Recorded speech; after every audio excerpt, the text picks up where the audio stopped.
जय गणेश। मैं पंडित दौलतराम सारस्वत आप सबका इस YouTube चैनल पर स्वागत करता हूं। सभी ज्योतिष प्रेमियों को मेरा राम राम। आज मैं आपको अनफा योग, सुनफा योग, दुरंधरा योग, केमुद्रम योग, इनके बारे में बताने जा रहा हूं। किसी भी जातक की कुंडली के अंदर, किसी व्यक्ति की कुंडली के अंदर ये योग बन रहे हो तो इसका क्या फलादेश होता है, इससे हमें क्या फल मिलता है।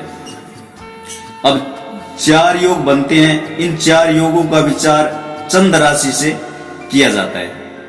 इन 4 योगों में जहां ग्रह का उल्लेख किया जावे वहां मंगल, बुध, बृहस्पति, शुक्र और शनि, केवल इन 5 ग्रहों को समझना चाहिए।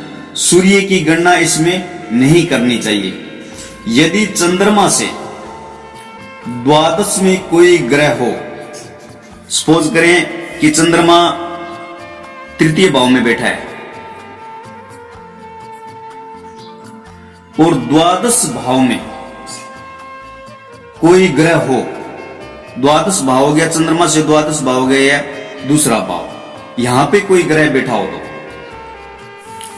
हो तो और चंद्रमा से दूसरे भाव में, चंद्रमा से दूसरे स्थान पर कोई भी ग्रह न हो, खाली हो, तो ये अनफा योग बनता है।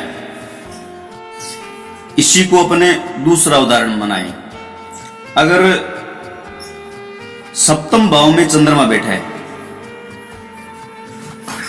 और चंद्रमा से द्वादश भाव में कोई ग्रह बैठा हो, द्वादश भाव हो गया छठा भाव, यहां पे कोई भी ग्रह बैठा हो, इसमें से मंगल, बुध, बृहस्पति और शुक्र, शनि, इनमें से कोई भी ग्रह बैठा हो और चंद्रमा से दूसरे स्थान पर कोई भी ग्रह न हो, खाली हो, तो दूसरा स्थान अष्टम भाव हो गया, तो ये अनफा योग बनता है। अनफा योग का निर्माण होता है।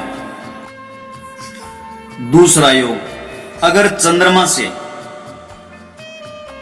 द्वादश भाव में कोई भी ग्रह न हो और द्वितीय भाव में ग्रह हो, चंद्रमा से दूसरे भाव में ग्रह हो, तो ये सनफा योग बनता है।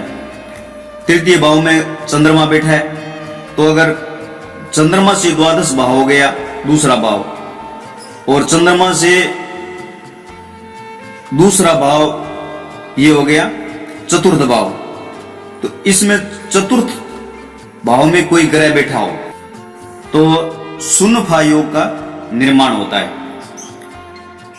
तीसरा योग, यदि चंद्रमा से द्वितीय और द्वादश दोनों स्थानों में ग्रह हो तो, जैसे तीसरे भाव में चंद्रमा बैठा है तो चंद्रमा से द्वादश भाव में ग्रह बैठे हों और चंद्रमा से द्वितीय भाव में ग्रह बैठे हों। चंद्रमा सप्तम भाव में बैठा है, दूसरा उदाहरण ले ले, चंद्रमा सप्तम भाव में बैठा है तो इससे द्वादश भाव में, षष्ठम भाव में और चंद्रमा से द्वितीय भाव में, अष्टम भाव में कोई ग्रह बैठे हों तो दुरंधरा योग का निर्माण होता है। चंद्रमा तृतीय भाव में और सप्तम भाव में जरूरी नहीं है, द्वादश भाव में, इन द्वादश भावों में कहीं भी चंद्रमा बैठा हो और इनके द्वितीय भाव में या द्वादश भाव में ग्रह बैठे हो या न बैठे हो तो इन योगों का निर्माण होता है।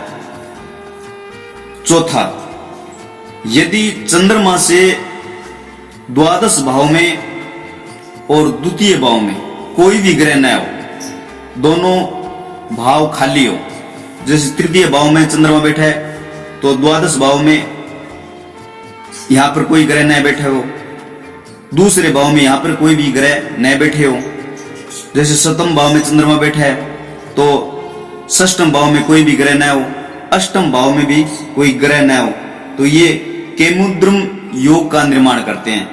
केमुद्रम योग बनता है इससे। इन योगों का फल क्या है? केमुद्रम योग होने से मनुष्य मलिन, दुखित, निर्धन, दूसरे की मात हती में काम करने वाला नगण्य होता है। केमुद्र योग की इतनी निंदा की गई है कि यदि राजवंश में पैदा हो तो भी उपयुक्त बातें उसमें लागू हो, किंतु पाठकों का विशेष ध्यान इस और दिलाया जाता है कि केवल किसी एक योग से नतीजे पर नहीं पहुंचना चाहिए। दूसरा, अब ऊपर जो अनफा, सुनफा और दुरुंधरा योग है, जो 3 योग है पृथक पृथक बताए गए हैं, इसका फल बताते हैं। जो सुनफा योग में पैदा होता है वह पार्थिव राजा हो या उसके समान राज करने वाला हो। सुनफा योग वाला बुद्धिमान, धनवान होता है और उसको ख्याति प्राप्त होती है। जो अनफा योग में पैदा होता है वह देखने में उत्तम होगा, शीलवान हो, उसका सांसारिक भोगों के साधन उपलब्ध हो, संतोषी और प्रसन्न हो, उत्तम वस्त्र धारण करने वाला हो और उसका शरीर स्वस्थ रहे। अनफा योग वाला शीलवान होता है और समाज में प्रतिष्ठा पाता है। जो व्यक्ति दुरुंधरा योग में उत्पन्न हो वह त्यागी, त्यागशील हो, सुखी हो, धनी हो, उसको सवारियों की कमी न रहे और सांसारिक सुखों के अनेक साधन जैसे जैसे उपलब्ध हो वो वैसे वैसे उनका भोग करता है।